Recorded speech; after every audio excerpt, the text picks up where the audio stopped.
Hello everyone, this is Nilesh Kumar Gupta and you are watching NG Physics classes. Well, पिछले turn पे मैंने आपको चुंबकीय क्षेत्र की तीव्रता की परिभाषा बताई। साथ ही साथ मैंने ये बताया कि एक अकेले ध्रुव के कारण किसी बिंदु पर चुंबकीय क्षेत्र की तीव्रता का सूत्र, इसकी स्थापना करी थी हम लोगों ने। कोई मुझे बता सकता है एक अकेले ध्रुव के कारण किसी बिंदु पर चुंबकीय क्षेत्र की तीव्रता का सूत्र क्या होता है? हाँ, B बराबर μ0/4π m/r²। B बराबर μ0/4π m/r²। मैं आप लोगों से कुछ कहना चाहता हूँ, ध्यान से सुनिएगा आप लोग, है ना। ये सब बातें मैं करा चुका हूँ। आपको याद है जैसे हमने पढ़ा एक अकेला ध्रुव है, जैसे ये एक अकेला ध्रुव हो गया, दिखाई दे रहा है सभी को, ये एक अकेला ध्रुव हो गया। इसके कारण इसके पास स्थित किसी बिंदु पर जो कि r दूरी पर है, चुंबकीय क्षेत्र की तीव्रता का सूत्र ये पढ़ा अपन ने, याद है आपको? चैप्टर 1 पढ़ा था आपने। बिंदु आवेश के कारण, ये बिंदु आवेश हो गया, बिंदु आवेश के कारण उसके पास स्थित किसी बिंदु पर विद्युत क्षेत्र की तीव्रता का सूत्र याद अगर आपको हो तो E बराबर 1/4πε0 के Q/r²। याद आ रहा है नज़ारा? ध्यान रखना, एक जगह के याद है तो दूसरे के आपको ऑटोमेटिकली याद हो जाएंगे। जैसे मान के चलो किसी को ये वाला याद था तो इसी से ये बना सकता है। विद्युत क्षेत्र की तीव्रता की जगह चुंबकीय क्षेत्र की तीव्रता, जो नियतांक यहाँ पर ये आता था यहाँ ये आता है। क्लियर है? जो काम यहाँ पर आवेश का काम है वो काम यहाँ पर ध्रुव करता है, तो ध्रुव प्रबलता r² वैसों की वैसों। हर जगह यही काम होंगे। समझ में आई जो मैंने बोला? कुछ नहीं है। जो चैप्टर 1 में जिन सूत्रों में विद्युत क्षेत्र की तीव्रता आती थी कैपिटल E, उनकी जगह यहाँ क्या आ जाएगा? कैपिटल B, यानी चुंबकीय क्षेत्र की तीव्रता। चैप्टर 1 के सूत्रों में जहाँ जहाँ पर आवेश आता था Q, यहाँ क्या आ जाएगा? स्मॉल m, है ना, यानी ध्रुव प्रबलता। थोड़ा सा बताना, इशारा करता हूँ, है। आपको अगर आपके पुराने पाप क्लियर हों तो मुझे ऐसा लगता है कि आप बता सकते हो। ये मैंने विद्युत क्षेत्र बनाया है, दिखाई दे रहा है आपको? विद्युत क्षेत्र में धनावेश पर बल किधर लगता था? कितना लगता था? F बराबर Q। शाबाश। ऋण आवेश पे बल किधर लगता था? कितना लगता था? F बराबर Q। पढ़े थे ना अपन? अब कॉमन सेंस लगाना और बताना, ठीक है।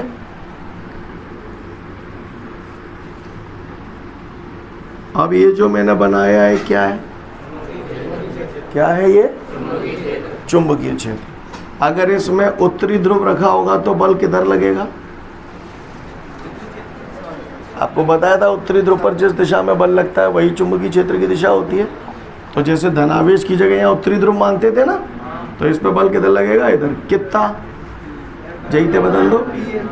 F बराबर आवेश की जगह स्मॉल m, विद्युत क्षेत्र की तीव्रता की जगह B। समझ में ही नहीं आया वो का है वो।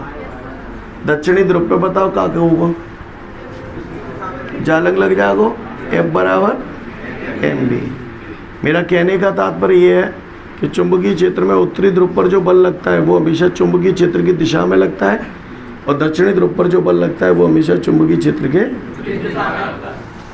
आपने बोला भी तो था कल जब चुंबकीय क्षेत्र की परिभाषा आप लोगों को समझाई गई थी, तो उसमें आपने बोला था एकांक उत्तरी ध्रुव पर जिस दिशा में बल लगता है वही चुंबकीय क्षेत्र की दिशा होती थी, है ना। तो भैया अगर मैंने क्या बोला, ध्यान से सुनना। एकांक उत्तरी ध्रुव पर जिस दिशा में बल लगता है वही चुंबकीय क्षेत्र की दिशा होती है।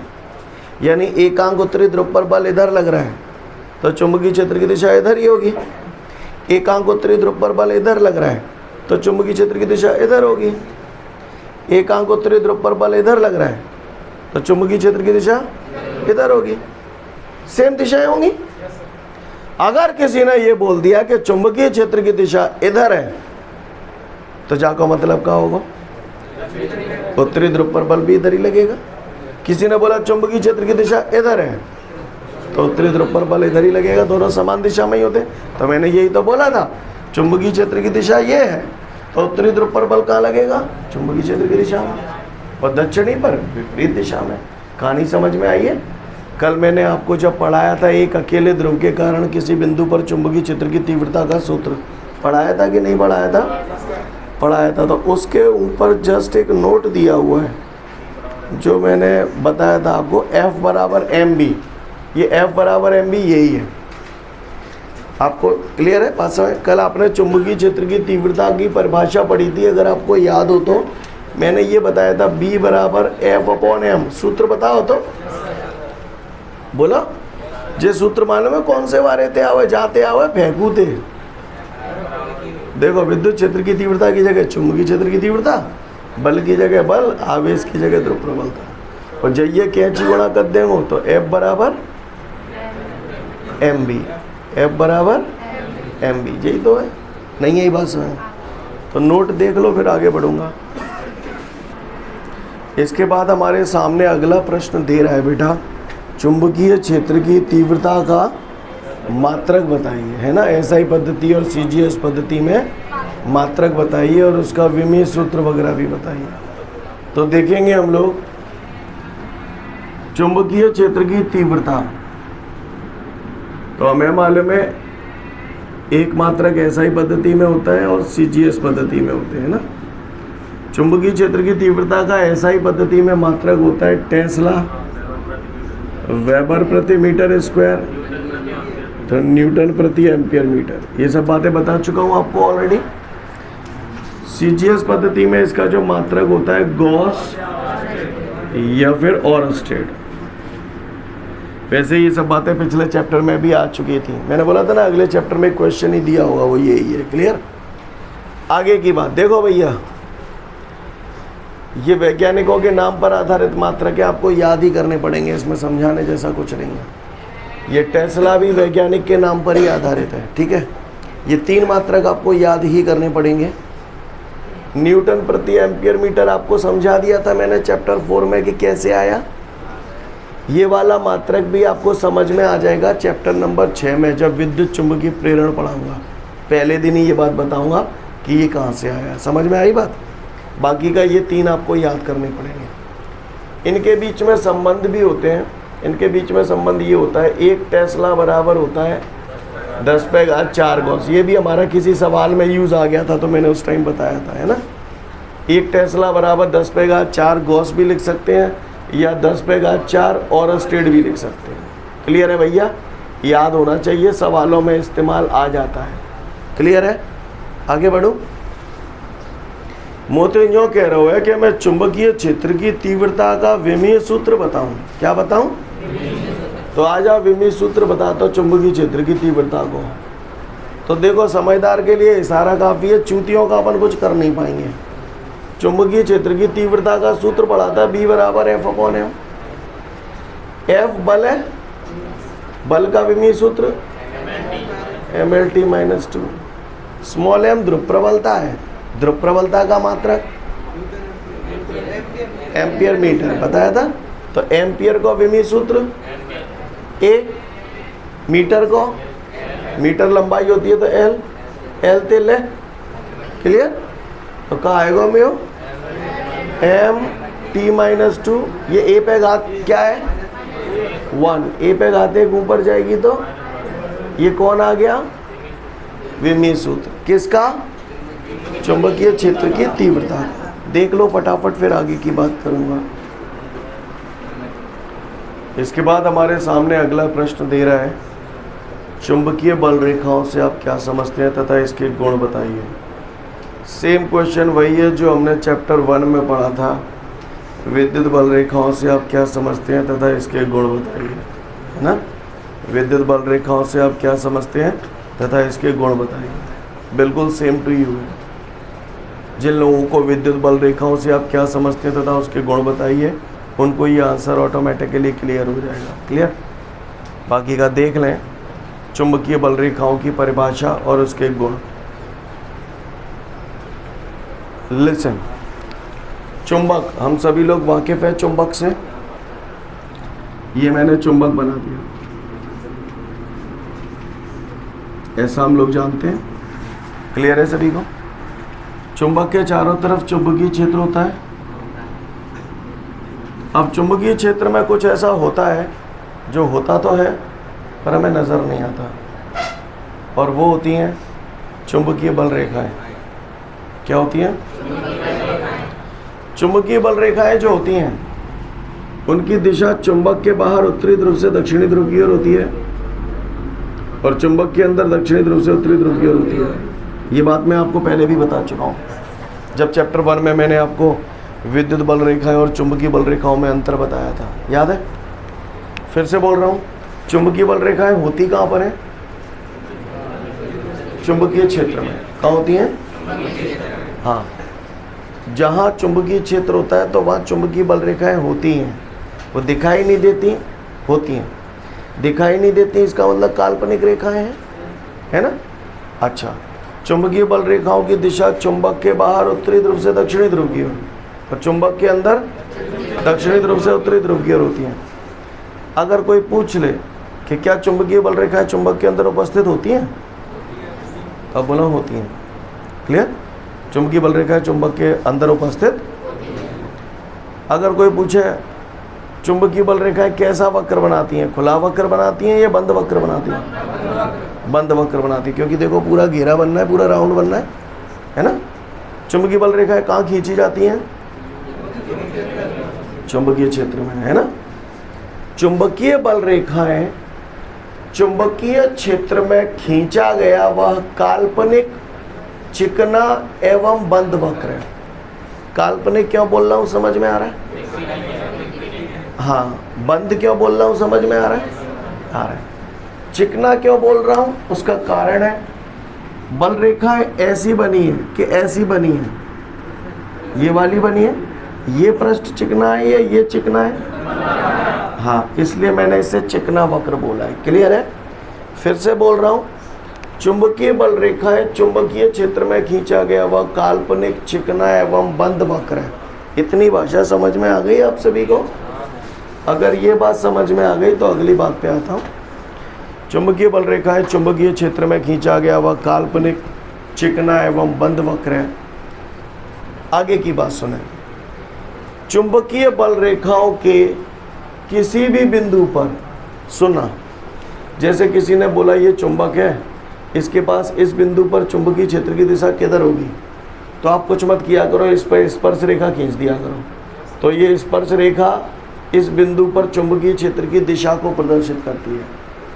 को ने पूछी जा बिंदु पर चुंबकीय क्षेत्र की दिशा कितको होगी, तो बोल देना ऐसे होगी। यानी चुंबकीय बल रेखाओं के किसी भी बिंदु पर खींची गई स्पर्श रेखा उस बिंदु पर चुंबकीय क्षेत्र की दिशा को प्रदर्शित करती है। जो बोला पल्ले पड़ा। ऐसा क्यों होता है 2 मिनट बाद जवाब दूंगा, फिलहाल इतनी बात समझ में आई। किसी ने मुझसे पूछा चुंबकीय बल रेखाओं से आप क्या समझते हैं, समझाइए। परिभाषा पूछ रहा है कोई मुझसे, तो मैं क्या बोलूँगा? चुंबकीय बल रेखाएं चुंबकीय क्षेत्र में खींचा गया वह काल्पनिक चिकना एवं बंद वक्र है जिसके किसी भी बिंदु पर खींची गई स्पर्श रेखा उस बिंदु पर चुंबकीय क्षेत्र की दिशा को प्रदर्शित करता है। क्लियर है? फिर से बोल रहा हूँ, चुंबकीय बल रेखाएं चुंबकीय क्षेत्र में खींचा गया वह काल्पनिक चिकना एवं बंद वक्र है जिसके किसी भी बिंदु पर खींची गई स्पर्श रेखा उस बिंदु पर चुंबकीय क्षेत्र की दिशा को प्रदर्शित करता है। परिभाषा क्लियर हुई? 1 से 2 मिनट का समय दिया, केवल परिभाषा पढ़ो चुंबकीय बल रेखाओं की। आगे बढ़ते हैं, ध्यान दीजिएगा आप थोड़ा सा। ये मैंने पढ़ा दिया, समझा दिया। मैंने यहाँ बोला चुंबकीय बल रेखाओं के किसी भी बिंदु पर खींची गई स्पर्श रेखा उस बिंदु पर चुंबकीय क्षेत्र की दिशा को प्रदर्शित करती है। इसका कारण समझे, ऐसा क्यों, है ना? तो सुनिएगा, आप बताओ किसी भी बिंदु पर चुंबकीय क्षेत्र पैदा होने के लिए जिम्मेदार कौन होता है? ध्रुव। ध्रुवों की वजह से ही चुंबकीय क्षेत्र पैदा होता है। और मैंने चुंबकीय क्षेत्र की दिशा निकालना आपको सिखा दिया था। पहले मैं एक बात बताऊँ, जो वस्तु है कुत्ता जालंग खींच रहो, बिल्ली जालंग खींच रही, तो परिणाम ही कैसे जाओ? ये तो सब जानता हो ना, जानता हो ना? आइए ने बताइए। जैसे मुझे जा बिंदु पे चुंबकीय क्षेत्र की दिशा निकालनी है, इसको तो जान दो भाड़ में, ठीक है? जा बिंदु पे चुंबकीय क्षेत्र की दिशा निकालनी है, तो इस बिंदु पर चुंबकीय क्षेत्र उत्तरी ध्रुव की वजह से पैदा होगा और दक्षिणी ध्रुव की वजह से पैदा होगा, बोला। और दिशा निकार हुआ, मैंने तुम्हें पहले ही सिखा दी है। बताइए उत्तरी ध्रुव के कारण जहाँ बिंदु पर दिशा कितनी लंग होगी, यों में होगी, क्योंकि जिस बिंदु पर दिशा निकालनी होती है वहाँ हम उत्तरी ध्रुव मानते हैं कि नहीं मानते? यहाँ पर हम उत्तरी ध्रुव मानते हैं, तो ये ऐसे हो गई। अच्छा, इस ध्रुव के कारण इस बिंदु पर दिशा कैसे होगी, ये ऐसे होगी। अब आप ही बता दो, इन दोनों का परिणाम ही ऐसे ही तो जाएगा। यही तो मैंने बोला था, नहीं यही बात समझ, कहानी समझ में आई? जैसे इस बिंदु पर देखते हैं तो उत्तरी ध्रुव के कारण इस पर दिशा ऐसे हो जाएगी, दक्षिणी के कारण इस पर दिशा ऐसे हो जाएगी, तो इन दोनों का परिणाम ये हो गया। इसीलिए मैंने बोला था कि चुंबकीय बल रेखाओं के किसी भी बिंदु पर खींची गई स्पर्श रेखा उस बिंदु पर चुंबकीय क्षेत्र की दिशा को प्रदर्शित करती है। कहानी समझ में आई आप लोगों को? कोई दिक्कत? अच्छा, अब बात आती है चुंबकीय बल रेखाओं के गुण। क्या चुंबकीय बल रेखाओं के गुण की अगर हम बात करें, 2-4 गुण तो जब परिभाषा में तो ही निकले आ रहे हैं। चुंबकीय बल रेखाएं काल्पनिक, चिकना एवं बंद वक्र है। बंद वक्र से पता चलेगा। दूसरा गुण, चुंबकीय बल रेखाएं चुंबक के अंदर उपस्थित होती हैं।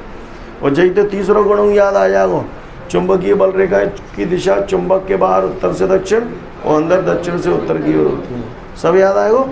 अगली बात, चुंबकीय बल रेखाओं के किसी भी बिंदु पर खींची गई स्पर्श रेखा उस बिंदु पर चुंबकीय क्षेत्र की दिशा को प्रदर्शित करती है। सीन क्लियर है जन्नो?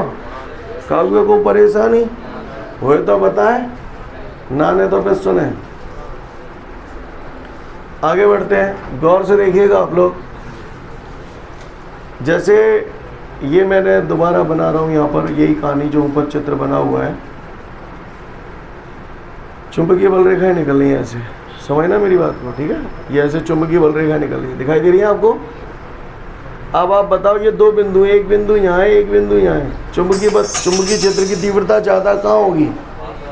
जहाँ बिंदु पे ज़्यादा होगी, जहाँ पे कम होगी। कहने का तात्पर्य ये है कि जहाँ चुंबकीय बल रेखाएं पास पास होती हैं वहाँ चुंबकीय क्षेत्र की तीव्रता अधिक होती है। जहाँ चुंबकीय बल रेखाएं दूर दूर होती हैं वहाँ चुंबकीय क्षेत्र की तीव्रता इस बात को ऐसे भी बोल देता है वो, जहाँ चुंबकीय बल रेखाएं सघन होती हैं, सघन मतलब पास पास घनी होती हैं ना, जहाँ चुंबकीय बल रेखाएं सघन होती हैं वहाँ चुंबकीय क्षेत्र की तीव्रता, और जहाँ चुंबकीय बल रेखाएं विरल होती हैं, विरल मतलब समझ गए, दूर दूर होती हैं, तो वहाँ चुंबकीय क्षेत्र की तीव्रता, समझ गए? अच्छा, अगर चुंबकीय बल रेखाएं ऐसे हैं,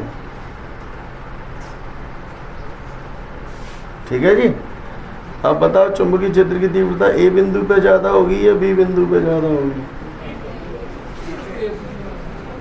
दोनों पे बराबर होंगी, दोनों पे बराबर होंगी, क्योंकि न तो चुंबकीय बल रेखाएं कहीं दूर दूर है न कहीं पास पास है, ये सब समांतर है एक दूसरे के, समांतर भी हैं और समदूरस्थ भी हैं। समदूरस्थ का मतलब जितनी दूरी ये है उतनी दूरी ये है। कहानी समझ में आ रही है?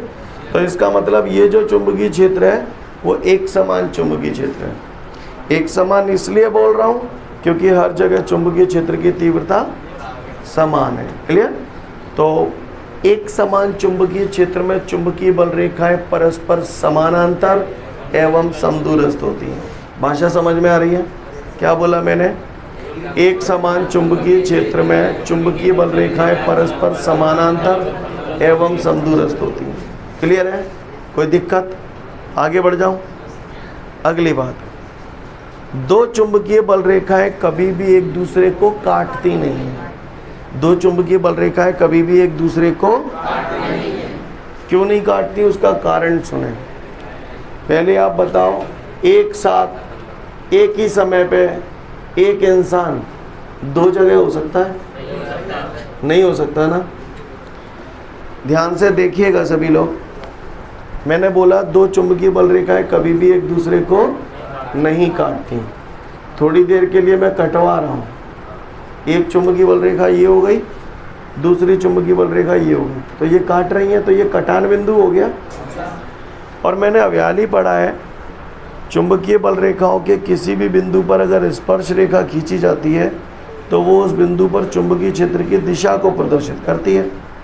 अब इस वाली चुंबकीय बल रेखा के हिसाब से स्पर्श रेखा खींचूंगा तो चुंबकीय क्षेत्र की दिशा ये हो गई। इस वाली चुंबकीय बल रेखा के हिसाब से स्पर्श रेखा खींचूंगा तो चुंबकीय क्षेत्र की दिशा ये हो गई। एक ही बिंदु पर चुंबकीय क्षेत्र की दो दो दिशाएं हो गई और ऐसा होना असंभव है। नहीं, यही बात समझना। सीन क्लियर है? दो चुंबकीय बल रेखाएं कभी भी एक दूसरे को नहीं काटती, क्योंकि यदि वे काटेंगी तो उनके कटान बिंदु पर दो स्पर्श रेखाएं खींची जा सकेंगी, जो कि एक ही बिंदु पर चुंबकीय क्षेत्र की दो दो दिशाओं को प्रदर्शित करेंगी, और ऐसा होना असंभव है। असंभव की ज़्यादा जल्दी मत करो, पर बात समझ में आ रही है? क्लियर? फिर से बोल रहा हूँ, दो चुंबकीय बल रेखाएं एक दूसरे को कभी नहीं काटती, क्योंकि यदि वे काटेंगी तो उनके कटान बिंदु पर दो स्पर्श रेखाएं खींची जा सकेंगी, जो कि एक ही बिंदु पर चुंबकीय क्षेत्र की दो दिशाओं को प्रदर्शित करेंगी, और ऐसा होना असंभव है। क्लियर है? बात समझ में आ रही है सभी को? तो एक बार मैं पूरा बोल देता हूँ, आप लोग सुन लें ध्यान से। किसी ने पूछा चुंबकीय बल रेखाओं से आप क्या समझते हैं तथा इसके गुण बताइए, तो मैं पहले परिभाषा बोलूँगा।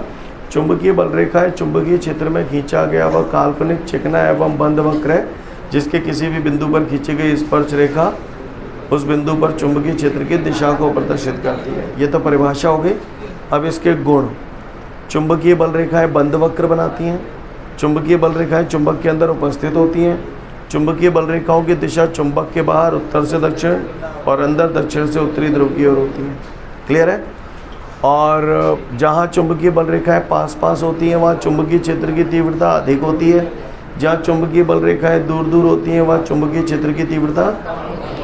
एक समान चुंबकीय क्षेत्र में चुंबकीय बल रेखाएं परस्पर समांतर एवं समदूरस्थ होती हैं। दो चुंबकीय बल रेखाएं एक दूसरे को कभी नहीं काटती, क्योंकि यदि वे काटेंगी तो उनके कटान बिंदु पर दो स्पर्श रेखाएं खींची जा सकेंगी, जो कि एक ही बिंदु पर चुंबकीय क्षेत्र की दो दो दिशाओं को प्रदर्शित करेंगी, और ऐसा होना असंभव है। सीन क्लियर है? भाषा समझ में आ रही है? पूछ लूँगा, 2 मिनट का समय दिया आपको, पढ़ लें। आपको याद है एक ज़माना था जब मैंने चैप्टर 1 में आपको विद्युत द्विध्रुव पढ़ाया था? अब है चुंबकीय द्विध्रुव। समझ गए? वहाँ विद्युत द्विध्रुव में एक धनावेश एक ऋणावेश होता था। चुंबकीय द्विध्रुव में क्या होगा? उत्तरी ध्रुव होता, दक्षिणी ध्रुव, बस है वो खेल, है ना? चुंबक दो ध्रुवों से मिलकर बनता है, इसीलिए हम लोग उसे चुंबकीय द्विध्रुव भी कहते हैं। समझ गए? चुंबक का दूसरा नाम हो गया चुंबकीय द्विध्रुव। आप बताओ, विद्युत द्विध्रुव में दो आवेशों के बीच की दूरी को कैसे प्रदर्शित करते थे? तो यहाँ पर भी दो ध्रुवों के बीच की दूरी को हम लोग 2L से प्रदर्शित करते हैं। चैप्टर 1 आपने द्विध्रुव आघूर्ण का सूत्र पढ़ा था, P = Q × 2L, है ना? पढ़ा था ना? याद है ना चैप्टर 1 में? मैं चैप्टर 1 की बात नहीं कर रहा हूँ, लेकिन इस चैप्टर में हम लोग, जैसे वहाँ विद्युत द्विध्रुव आघूर्ण आता था, यहाँ आता है चुंबकीय आघूर्ण, और चुंबकीय आघूर्ण को हम लोग अक्षर कैपिटल M से प्रदर्शित करते हैं। कहाँ से प्रदर्शित करते हैं? सूत्र तुम ही बताओ, Q की जगह क्या लिख दूँ? स्मॉल m ध्रुव प्रबलता। ये दोनों ध्रुव है, ध्रुवों के अंदर आकर्षण करने की शक्ति होती है, उसी को ध्रुव प्रबलता बोलते हैं। तो स्मॉल m और 2L भैंसों की। हाँ, किसी पट्टे ने मुझसे पूछ लिया कि कायरे फलाने चुंबकीय आघूर्ण क्या होता है, तो फलानो कहा कहेगो चुंबकीय आघूर्ण का मान चुंबक में उपस्थित किसी एक ध्रुव की ध्रुव प्रबलता। दो दो ध्रुव है, दो गुण में से किसी भी एक ध्रुव की ले लो, दो गुण की ध्रुव प्रबलता समान होते हैं, चाहे जीवारी ले लो चाहे जीवारी ले लो। कहानी समझ में आ रही है? चुंबकीय आघूर्ण का मान चुंबक में उपस्थित किसी एक ध्रुव की ध्रुव प्रबलता तथा चुंबक की प्रभावकारी लंबाई, इसको प्रभावकारी लंबाई तो बोलते थे, यह दोनों ध्रुवों के बीच की दूरी भी बोल सकते हो आप। क्लियर है? तो फिर से बोल रहा हूँ, चुंबकीय आघूर्ण का मान चुंबक में उपस्थित किसी एक ध्रुव की ध्रुव प्रबलता तथा चुंबक की प्रभावकारी लंबाई के गुणनफल के बराबर होता है। गोपे सुनना है ना? चुंबकीय आघूर्ण का मान चुंबक में उपस्थित किसी एक ध्रुव की ध्रुव प्रबलता तथा चुंबक की प्रभावकारी लंबाई के गुणनफल के बराबर होता है। क्लियर है? परिभाषा बोल देंगे सीखकर चलूँ आगे। का एक बात बताऊँ, जो ध्रुव प्रबलता का मात्रक क्या होता है? Ampere metre. पढ़े नहीं पढ़े? 2L का है, लंबाई है, लंबाई काय में नपेगी? तो किसी ने पूछ लिया चुंबकीय आघूर्ण का मात्रक क्या होता है? तो ये कौन आ गया? मात्रक। किसका? चुंबकीय आघूर्ण। काहेगा? चुंबकीय आघूर्ण का या चुंबकीय द्विध्रुव आघूर्ण का, कुछ भी बोल दो चलेगा। क्लियर? किसी पट्टे ने मुझसे जो पूछ लिया कि फलाने जाको विसु बताओ, विमीय सूत्र बताओ। एम्पियर को, मीटर को, मीटर लंबाई होती है लेंथ, तो L जो को आएगा ऐसे लिख दो चाहे ऐसे लिख दो, बात ही कही है। समझ गए? कागुए को परेशानी।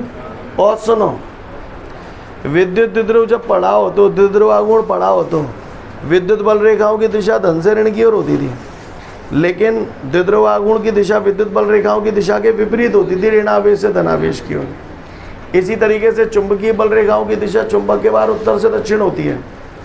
तो चुंबकीय आघूर्ण की दिशा किसी ने हमसे पूछा तो हम क्या बोलेंगे? दक्षिण से उत्तर की ओर, यानी दक्षिणी ध्रुव से उत्तरी ध्रुव। आपने देखा था चुंबकीय बल रेखाओं की दिशा चुंबक के अंदर दक्षिणी ध्रुव से उत्तरी ध्रुव की ओर थी। तो कोई पूछे चुंबकीय आघूर्ण की दिशा कहाँ से कहाँ की ओर होती है? तो दक्षिणी ध्रुव से उत्तरी ध्रुव की ओर होती है। कहाँ से कहाँ की ओर होती है? और चूंकि इसकी दिशा होती है, इस वजह से ये कैसी राशि है? सदिश राशि है। कैसी राशि है? मैं एक बार फिर से बोल रहा हूँ, ध्यान से सुनेंगे। चूंकि चुंबक दो ध्रुवों से मिलकर बना होता है, इसलिए उसे हम चुंबकीय द्विध्रुव भी कहते हैं। किसी ने पूछा चुंबकीय आघूर्ण क्या होता है? तो चुंबक में उपस्थित किसी एक चुंबकीय आघूर्ण का मान चुंबक में उपस्थित किसी एक ध्रुव की ध्रुव प्रबलता तथा चुंबक की प्रभावकारी लंबाई के गुणनफल के बराबर होता है। इसका मात्रक एम्पियर मीटर स्क्वायर होता है। इसका विमीय सूत्र L स्क्वायर होता है। इसकी दिशा दक्षिणी ध्रुव से उत्तरी ध्रुव की ओर होती है। क्लियर? और यह एक सदिश राशि है। कहानी क्लियर है? फटाफट पढ़ लो, फिर आगे की बात करूंगा। ठीक है, आज के लिए पर्याप्त है। कल फिर मिलते हैं। Thank you everyone. Have a great day to all of you guys. जय हिंद।